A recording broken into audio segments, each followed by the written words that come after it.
बड़ा खतरनाक है ये राग द्वेष। अगर किसी से राग है तो बड़ा सूक्ष्म होता है राग का धागा, और वो जब हमारे ऊपर संकट आएगी, विपत्ति आएगी, या तो वो धागा दिखाई देता कि अभी वो है ना। द्रौपदी जी को पहले श्री कृष्ण याद नहीं आए, 5 महारथी पति है अतिरथी, वो याद आए, फिर भीष्मादि याद आए, फिर अपनी भुजाओं का बल, फिर दांतों का बल, और जब निर्बल तब महाबल प्रभु श्री कृष्ण का तब जागृत हुआ।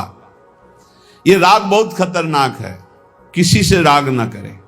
यही राग जब प्रियालाल के चरणों में अर्पित हो जाता है तो अनुराग कहलाता है। जब शरीर भोग, शरीर संबंधी, यही बहुत फंसा वाला जन्म मरण चक्र का मूल यही राग है, और जब इसमें बाधा पड़ती तो द्वेष हो जाता है। द्वेष बहुत खतरनाक है। भजन कर रहे हैं, कई वर्ष पहले किसी ने कुछ कहा, याद आ गया और जलने लगा हृदय, उसकी पूरी सामने झांकी है, भजन कर रहे हैं प्रभु का, और झांकी है उस द्वेष जिससे हुआ है, और हृदय जलने लगा।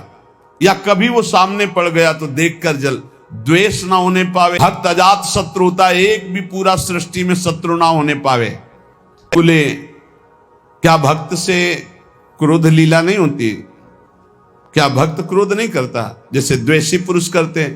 बोले होता है, लेकिन भक्त का द्वेष ऐसा होता है जैसे जल में रकील खींचो, कितने सेकेंड, बस जितने में खींच रहे उतने में, इसके बाद नहीं। ऐसा नहीं कि उसके चिंतन में आएगा कि वो बहुत दुष्ट है, ऐसा कभी नहीं आएगा। अगर कभी ऐसा दिखाई दे रहा है तो वैसे जल में जैसे ऐसे, बस ऐसे किया, खत्म। और संसारी पुरुष का द्वेष कैसा होता है?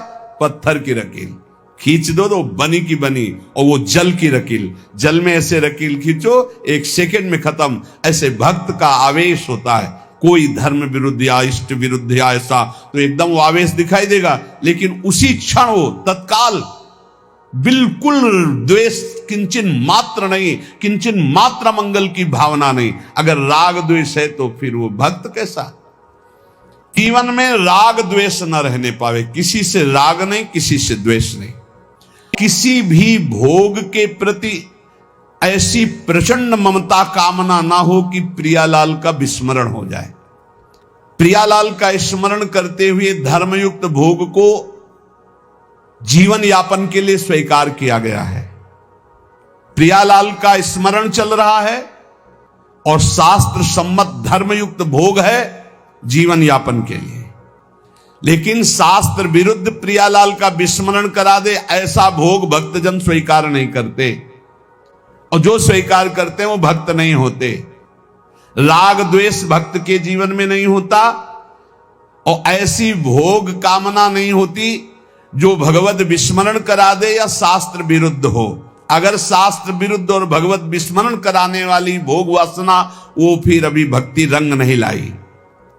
तीसरा, मद अभिमान नहीं आना चाहिए। भक्ति में भी अभिमान जागृत हो जाता है। सामने वाला ऐसा है, सामने वाला ऐसा है, जहां पर दोष दर्शन होने लगे वहां जान लेना अभिमान आ गया है। बिना गुणाभिमान हुए दूसरे में दोष दर्शन नहीं हो सकता। अभिमान की पहचान दूसरों में दोष दर्शन, अपने में गुण का भाव, गुण का आरोप, अपने में गुण का अभिमान, दूसरे में दोष दर्शन, ये पतन का लक्षण है, सिर्फ पतन का लक्षण। ऐसा हो जाए तो प्रभु के सामने चिल्ला के रो, बचा लो प्रभु बचाओ, अभिमान आ गया। भगवान को अभिमान बिल्कुल पसंद नहीं है। दैन्यता से भगवान प्यार करते हैं और अभिमान से भगवान रोष करते हैं। अभिमान आ गया तो कोई होगी बहुत बड़ी विचित्र भयावनी लीला, इसलिए बचो। जहां अभिमान आवे तो रो प्रभु से, प्रभु दूर कर दो। भयावनी लीला करते हैं फिर वो जब अभिमान आ जाता है। चौथा, चाहे जो कुछ नष्ट हो जाए कभी शोक विषाद नहीं करना, रोना नहीं। भक्त है, परिवार का कोई पधार गया है तो वो कीर्तन कर रहा है, वो रोएगा नहीं। रोना केवल मोह ममता का क्षेत्र है और नहीं रोना चाहिए, कभी नहीं रोना चाहिए। उस समय नाम कीर्तन करना चाहिए, भगवत यश गुणगान करना चाहिए, उस जीवात्मा के मंगल के लिए भगवान का नाम जप करके देना चाहिए, रोना नहीं। कुछ भी नष्ट हो जाए, कोई भी मर जाए, शोक विषाद नहीं करना, रोना नहीं। ये भक्ति के मार्ग का विषय है। मंजीरा उठाओ, सब मिलके कीर्तन करो और भगवान का यश गान करते हुए उनकी अंतिम यात्रा। भक्तों की तो मृत्यु भी महोत्सव होती है।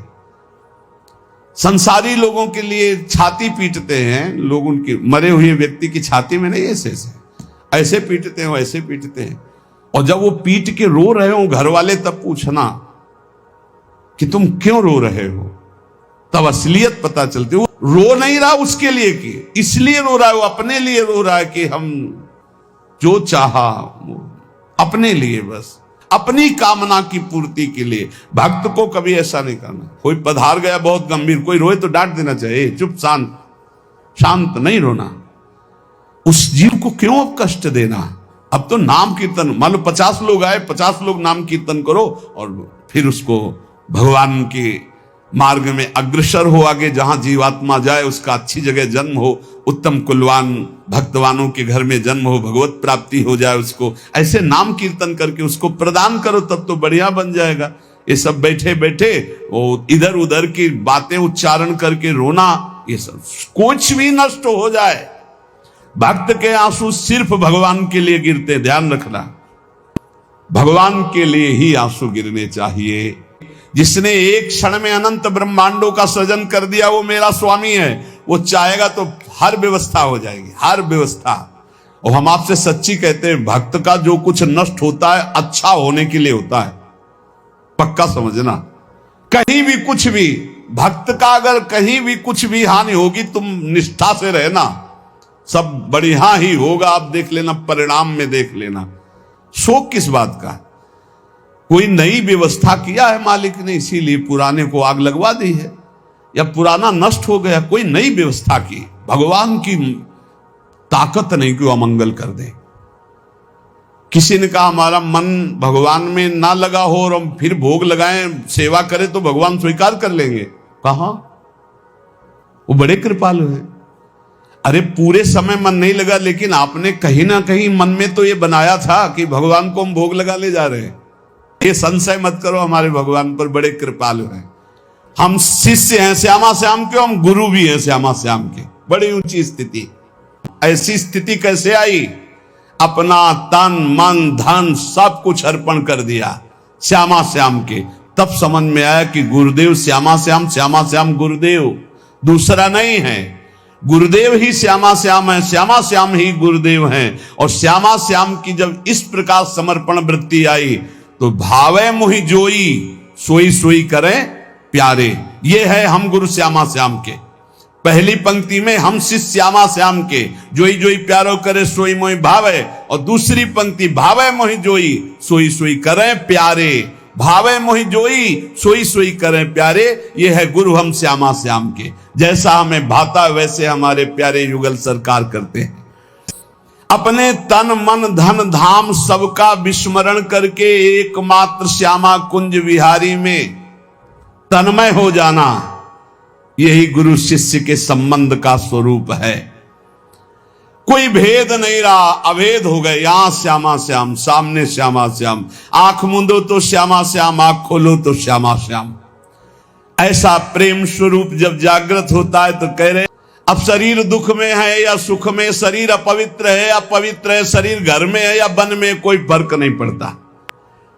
ये नश्वर आसक्ति का कारण जो शरीर धर्म है, शरीर संबंध है, शरीर भोग है, इनका जो पूर्ण रूप से त्याग कर देता है वही इस स्थिति को प्राप्त होता है। अब हमारे श्यामा कुंज बिहारी प्राण धन सर्वस्व है, सर्वस्व है। वही हमारे शिष्य हैं, वही हमारे गुरु हैं, वही हमारे जीवन है।